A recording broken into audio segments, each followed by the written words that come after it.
साल 2026 शुरू हुए 1.5 महीना ही बीता है। 1 जनवरी से लेकर 15 फरवरी तक की तारीखों को अगर आप कैलेंडर में देखेंगे तो शायद ही कोई ऐसा दिन मिले जब किसी बड़े हादसे की खबर ना मिली हो। अगर आप टीवी अखबारों के हेडलाइंस को गौर से देखें तो आपको एक बहुत डरावना पैटर्न दिखाई देगा। इसमें शहर अलग थे, मरने वाले लोग अलग थे, मरने की वजह अलग थी, उनकी उम्र और कहानियां भी अलग थीं। कोई दफ्तर जा रहा था तो कोई अपने घर लौट रहा था, लेकिन इन सब में एक बात कॉमन थी। इन सब का कातिल एक ही था, और वो कोई बंदूकधारी इंसान नहीं, कोई आतंकवादी नहीं, बल्कि वो है जिस पर हम सबसे ज्यादा भरोसा करते हैं, हमारा अपना सिस्टम। हम आए दिन स्मार्ट सिटीज की बात करते हैं, हमें वर्ल्ड क्लास इंफ्रास्ट्रक्चर के सपने दिखाए जाते हैं, लेकिन क्या हम वाकई विकास के रास्ते पर चल रहे हैं, या फिर हम अनजाने में एक ऐसे मौत के हाईवे पर दौड़ रहे हैं जहां आपकी सुरक्षा सिर्फ एक वहम है, एक ऐसा धोखा जो कभी भी टूट सकता है। मैं यहां किसी को दोष देने के लिए नहीं आई हूं, बल्कि ये समझाने के लिए आई हूं कि आखिर गलती कहां हो रही है। आज मैं उन फाइलों को दोबारा खोलूंगी जिन्हें प्रशासन ने सिर्फ एक हादसा या दुर्घटना कहकर बंद कर दिया, या जिस जांच रिपोर्ट का वादा किया गया वो अब तक नहीं आई। क्योंकि जब लापरवाही एक ही तरह से बार बार हो तो वो हादसा नहीं होता, वो हत्या होती है। सिस्टम के हाथों आम आदमी की हत्या। सबसे पहले उसी हादसे का जिक्र करते हैं जिसने पूरे उत्तर भारत को चौंका दिया था। हमने भी अनकही में उस पर बात की थी। युवराज मेहता याद है ना आपको? वही युवराज जिनकी ग्रेटर नोएडा के सेक्टर 150 में पानी से लबालब बेसमेंट में गिरने से मौत हो गई थी। शायद आप भूल गए हो, क्योंकि हमारी तो आदत है भूलना। हम गुजरात के मोरबी जैसे बड़े बड़े हादसे भूल चुके हैं, तो ये तो फिर भी एक शख्स की मौत का मामला है। चलिए फिर से याद दिला देती हूँ। युवराज मेहता एक होनहार सॉफ्टवेयर इंजीनियर थे। वो अपनी मेहनत से देश का भविष्य बना रहे थे, और अपना भी, और अपने परिवार के सपने पूरे कर रहे थे। लेकिन उन्हें क्या पता था कि जिस शहर में वो अपनी जिंदगी बनाने आए हैं वही शहर उनकी जान ले लेगा। 17 जनवरी 2026 की वो सर्द रात जब घना कोहरा छाया हुआ था, युवराज अपनी कार से गुरुग्राम से अपने घर ग्रेटर नोएडा के सेक्टर 150 लौट रहे थे। आप खुद को एक पल के लिए ड्राइवर सीट पर रखकर सोचिए। आप गाड़ी चला रहे हैं, आपको लगता है कि आगे सड़क ही तो है, बस चलते जाइए, क्योंकि वहां आपको रोकने वाला कोई नहीं है। कोई लाल बत्ती नहीं है, कोई पुलिस बैरिकेडिंग नहीं है, यहां तक कि एक छोटा सा रिफ्लेक्टर या साइन बोर्ड भी नहीं है जो बताए कि आगे रास्ता खत्म है और मौत का गड्ढा शुरू होता है। प्रशासन ने मान लिया था कि आपको ये सब खुद ही पता चल जाना चाहिए, और फिर वही हुआ जिसका डर था। अचानक सड़क खत्म हो गई। युवराज की कार सीधे एक गहरे गड्ढे में जा गिरी जो कंस्ट्रक्शन की वजह से खोदा गया था और पानी से लबालब भरा हुआ था। लेकिन ये कहानी का सबसे डरावना हिस्सा नहीं है। दिल दहला देने वाली बात तो यह है कि कार के पानी में गिरने से युवराज की मौत नहीं हुई थी। वो जिंदा थे, वो संघर्ष कर रहे थे। वो अपनी डूबती हुई कार की खिड़की से निकलकर छत पर चढ़ गए थे। पूरे 2 घंटे तक उस मंजर की कल्पना कीजिए। कड़ाके की सर्दी, नीचे गहरा बर्फीला पानी, और चारों तरफ सिर्फ और सिर्फ अंधेरा। वो वहां चिल्लाते रहे, मदद की गुहार लगाते रहे, अपने पिता को सूचना दी, अपनी लोकेशन बताई। पिता, तमाम भीड़, पुलिस, एसडीआरएफ सब वहां पहुंचे, लेकिन कोई युवराज को बचा नहीं सका।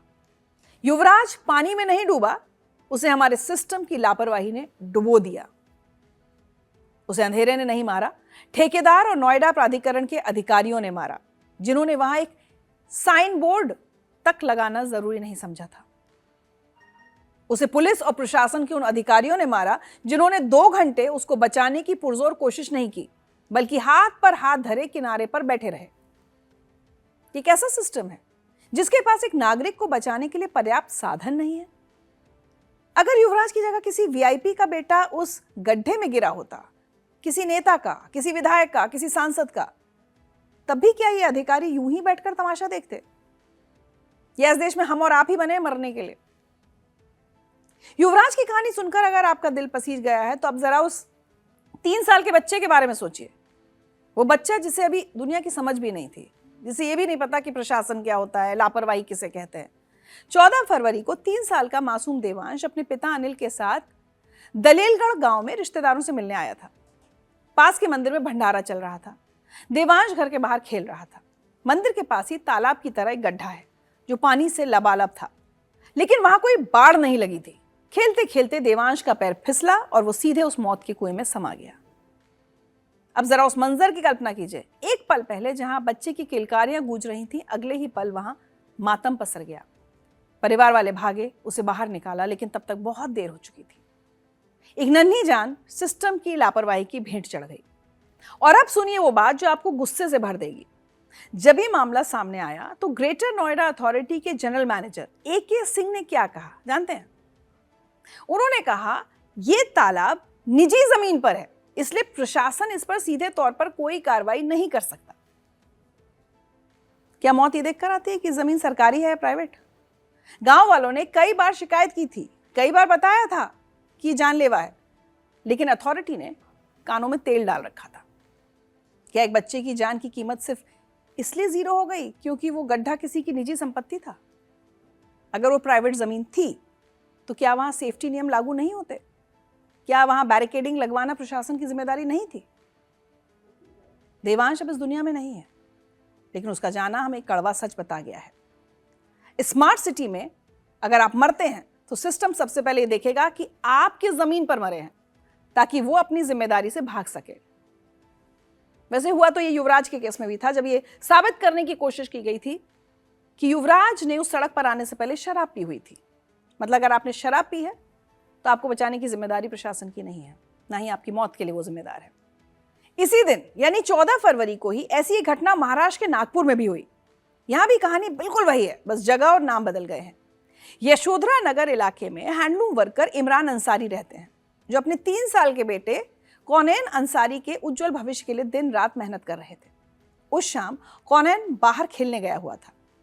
जब शाम होने के बावजूद वो घर वापस नहीं आया, तब उसके परिजनों ने यशोधरा नगर पुलिस थाने में गुमशुदगी की रिपोर्ट दर्ज कराई। पुलिस और परिजनों ने पूरी रात छानबीन की, लेकिन कौनैन का कोई सुराग नहीं मिला। जब CCTV फुटेज चेक किया तो उसमें वो दौड़ लगाता, हंसता खेलता और बेफिक्र दिखाई दिया। लेकिन गली में एक खुला नाला था जिसमें गिरने से कौनैन की जान चली गई। अगले दिन उसकी लाश नाले में मिली। एक खुला नाला जिसे ढकने में प्रशासन को शायद कुछ घंटे लगते, वो एक हंसते खेलते बच्चे की कब्र बन गया। क्या इमरान अंसारी जैसे गरीब पिता की यही गलती थी कि उन्होंने एक ऐसे इलाके में घर लिया जहां सुरक्षा सिर्फ अमीरों के लिए है? ग्रेटर नोएडा हो या नागपुर, हर जगह कहानी एक ही है। सिस्टम की नींद खुलती है, लेकिन तब तक किसी के घर का चिराग बुझ चुका होता है। अब देश की राजधानी दिल्ली का रुख करते हैं, वो शहर जहां पूरी दुनिया के सबसे ताकतवर नेता G20 समिट के लिए इकट्ठा हुए थे, जहां हमारा नया और भव्य संसद भवन खड़ा है, जहां से देश के लिए नीतियां बनती हैं और फैसले लिए जाते हैं। लेकिन इस चमकती हुई दिल्ली के सीने में भी एक जानलेवा बीमारी छिपी है। यहां की सड़कों पर चलना आज रशियन रूलेट खेलने से कम नहीं है, जहां हर कदम पर मौत का इंतजार हो सकता है। पहली घटना जनकपुरी की है। यहां एक बाइक सवार के साथ जो हुआ वो रोंगटे खड़े कर देने वाला है। 32 साल का कमल ध्यानी 5 फरवरी की रात बाइक से घर लौट रहा था। घर पर परिवार इंतजार कर रहा था, लेकिन वो कभी नहीं लौटा। जिस सड़क से वो रोज गुजरता था, उसी सड़क पर एक मौत का गड्ढा उसका इंतजार कर रहा था। जल बोर्ड का एक बड़ा सा काम चल रहा था। सड़क खोदी गई थी, लेकिन वहां ना तो कोई लाल रिबन था, ना कोई साइन बोर्ड और ना ही रोशनी। कमल अंधेरे में सीधे उस 15 फीट गहरे मौत के कुएं में जा गिरा। बाइक भी उसके ऊपर जा गिरी। वो घंटों वहां तड़पता रहा। जब तक मदद पहुंची, उसकी सांसें उखड़ चुकी थी। इसके बाद क्या हुआ? पुलिस आई, खानापूर्ति हुई और हमेशा की तरह एक FIR दर्ज कर ली गई। किसके खिलाफ? अज्ञात लोगों के खिलाफ। सोचिए, एक सरकारी काम चल रहा है, एक डिपार्टमेंट का, एक टेंडर पास हुआ है, एक ठेकेदार है, एक जूनियर इंजीनियर है, सबके नाम कागजों पर हैं। फिर भी पुलिस को मुजरिम अज्ञात नजर आते हैं। आज तक उस ठेकेदार का लाइसेंस रद्द नहीं हुआ है, किसी बड़े अधिकारी की कुर्सी नहीं हिली, बस एक फाइल खुली और ठंडे बस्ते में डाल दी गई। और हाँ, एक गरीब दिहाड़ी मजदूर की गिरफ्तारी भी हुई थी। अब जरा रोहिणी के बिरजू कुमार की तरफ देखिए। बिरजू एक दिहाड़ी मजदूर था जो बिहार से दिल्ली आया था ताकि अपने बच्चों को 2 वक्त की रोटी दे सके। वो उसी सिस्टम का हिस्सा था जो शहर को बनाता है और चलाता है। रोहिणी के सेक्टर 20 में एक सीवर लाइन का काम चल रहा था। 9 फरवरी को बिरजू अपने दोस्त के साथ वहां से गुजर रहा था। तभी मिट्टी धंसने से वो सीधे गटर में समा गया। वो चिल्लाया होगा, हाथ पैर मारे होंगे, लेकिन उस कीचड़ ने उसकी आवाज दबा दी। और कार्रवाई के नाम पर क्या हुआ? वही पुराना नाटक। पीडब्ल्यूडी ने कहा एमसीडी का नाला है, एमसीडी ने कहा डीडीए के अंडर आता है। अधिकारियों ने एक दूसरे पर जिम्मेदारी की फुटबॉल खेली। पुलिस का कहना है कि बिरजू और उसके दोस्त ने शराब पी हुई थी, इसलिए वो नशे की हालत में गटर में गिर गया।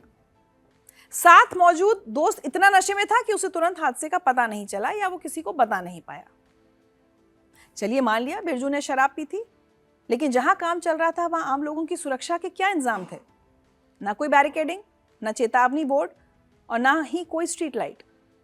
स्थानीय लोगों का आरोप है कि मैनहोल लंबे समय से खुला था, जिसकी शिकायत पर डीडीए ने ध्यान नहीं दिया था। ध्यान तो तब दिया जाता जब सिस्टम को किसी की जान की परवाह होती। बिरजू इसी लापरवाही की भेंट चढ़ गया। तो सवाल यह है कि शराब के नशे में बिरजू था या सिस्टम?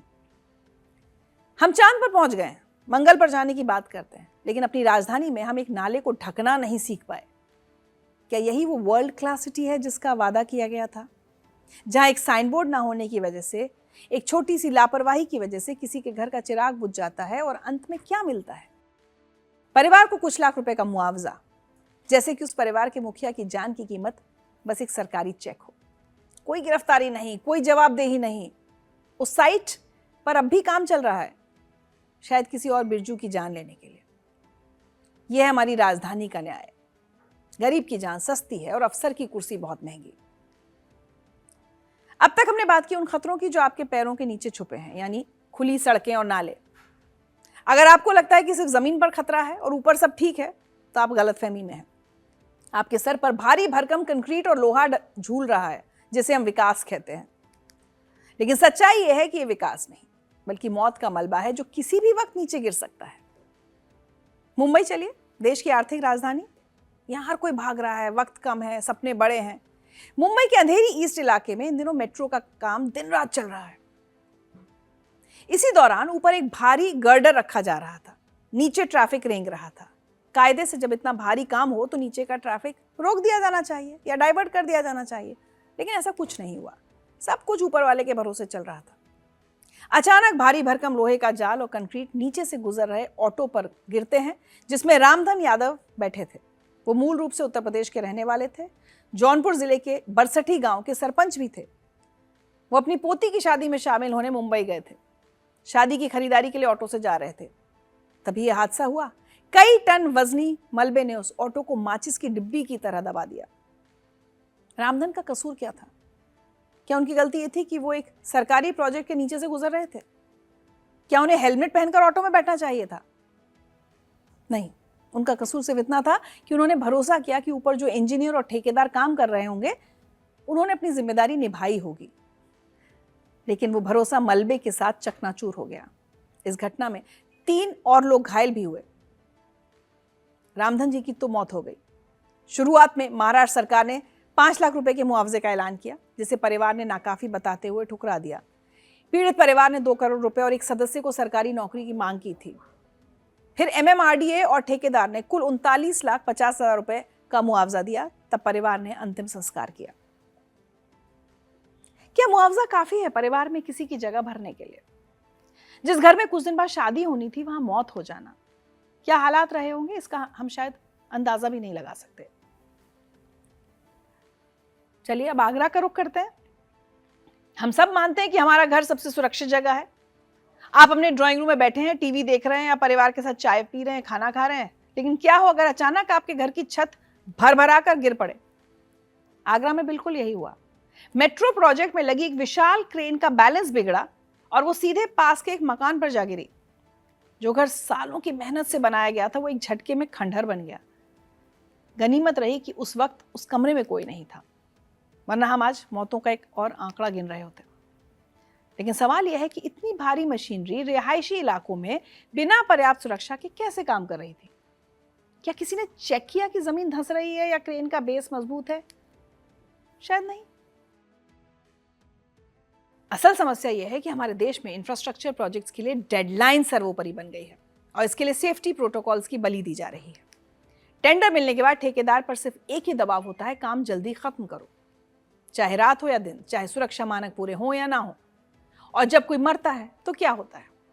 ठेकेदार पर कुछ लाख का जुर्माना लगता है, उसे ब्लैकलिस्ट करने की धमकी दी जाती है, जो शायद ही कभी होता हो, और फिर काम दोबारा शुरू हो जाता है।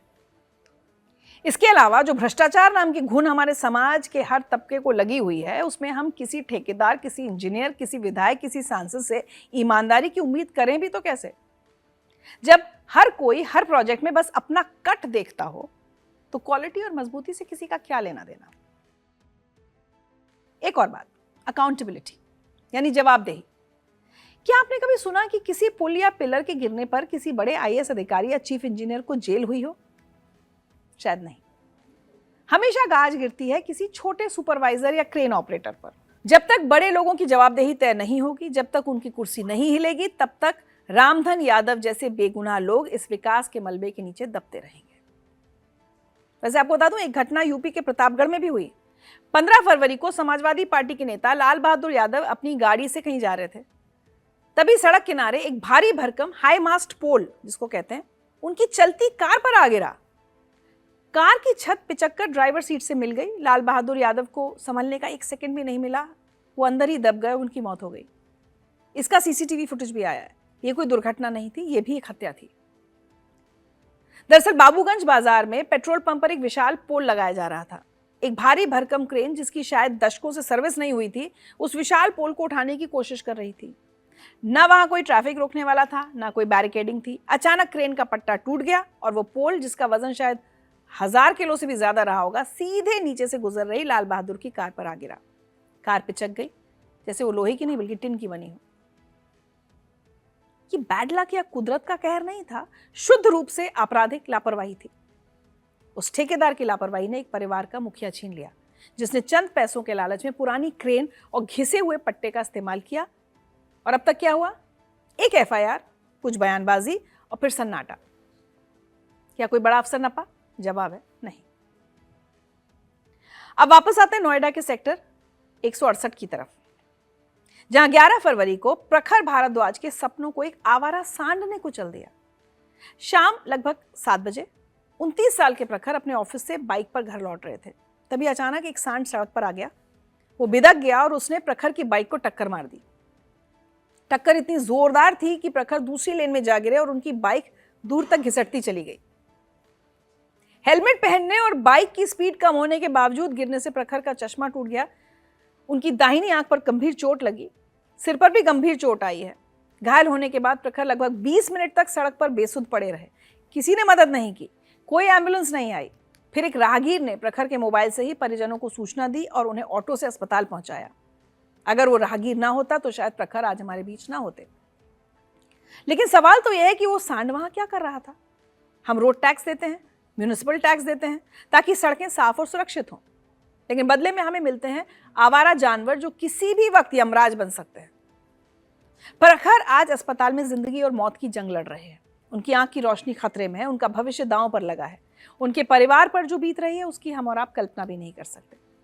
नोएडा अथॉरिटी जो करोड़ों का बजट सिर्फ आवारा पशुओं को हटाने के नाम पर खर्च करती है या दिखाती है कि खर्च कर रही है, वो दरअसल जाता कहाँ है?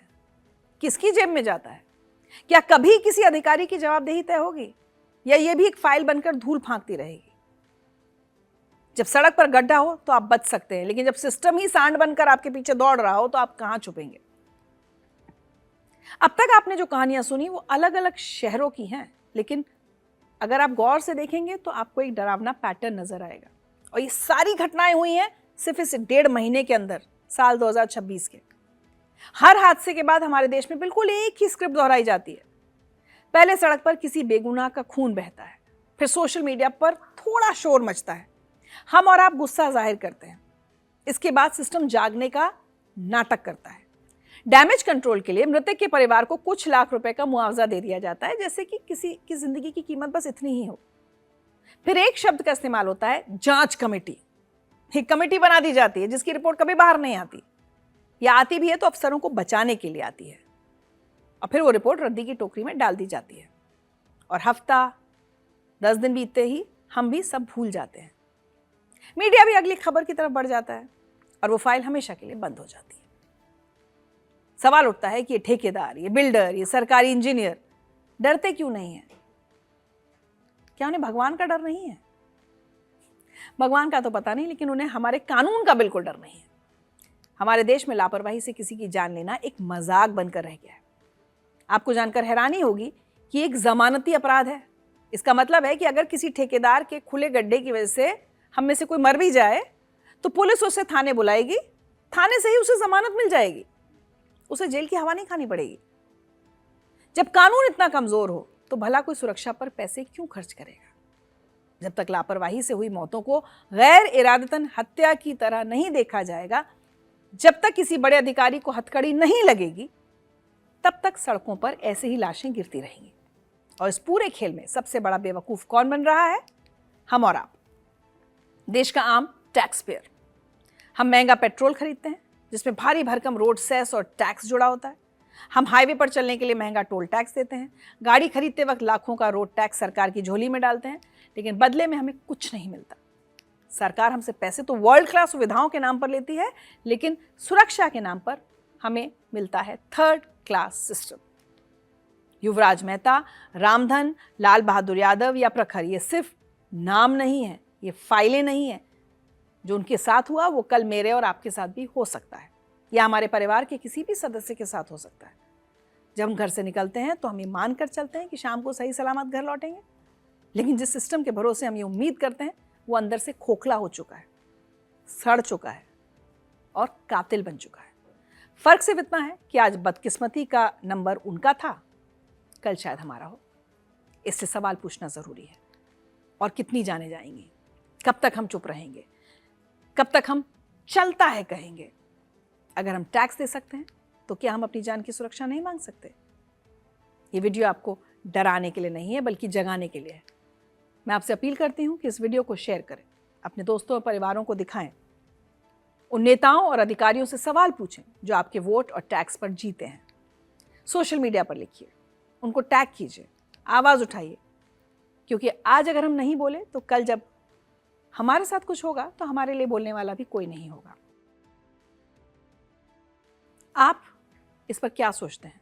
क्या लापरवाही से होने वाली मौतों के लिए कड़े कानून बनने चाहिए? हमें कमेंट सेक्शन में लिखकर ज़रूर बताएं।